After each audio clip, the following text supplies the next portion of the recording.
ही प्रतिक्रिया दिली आहे। फडणवीसांसोबत नाराजी नाही, मतदारसंघाचा विषय आहे। हर्षवर्धन पाटलांच्या नाराजी संदर्भात गिरीश महाजन यांनी ही प्रतिक्रिया दिली।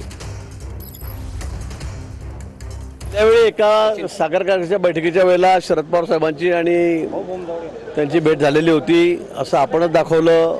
आपणच म्हणत होतात की ते निघालेत म्हणून, पण त्यानंतर ते माझ्याकडे आले, माझी त्यांची भेट झाली, गणपतीमध्ये आलेले दर्शनासाठी। त्यावेळी त्यांनी स्पष्ट केलेलं आहे। आता आज काय नवीन तुम्ही सांगतात मला माहीत नाही, आपण आज सकाळून सोबत कार्यक्रमामध्ये आहोत, मी माहिती घेतो, त्यांच्याशी बोलतो, पण मला अजूनही खात्री आहे की ते हर्षवर्धन पाटील पक्ष सोडून जाणार नाहीत। फडणवीस साहेबांबद्दल नाराजीचा विषय नाही आहे, त्यांचा विषय थोडासा मतदारसंघाचा आहे, तो थोडा अडचणीचा झालेला आहे।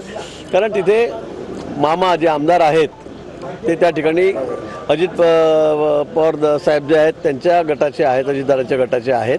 पण आता ज्यांच्या विरोधात लढत होते, जे विरोधात आहेत तेच आमच्या पक्षाचे, म्हणजे युतीमध्ये आमदाराचं तिकीट त्यांना मिळेल असं त्यांना वाटतंय, आणि म्हणून ते थोडे अनसेफ त्यांना त्या ठिकाणी वाटतंय, आणि म्हणून कदाचित ते त्यावेळेला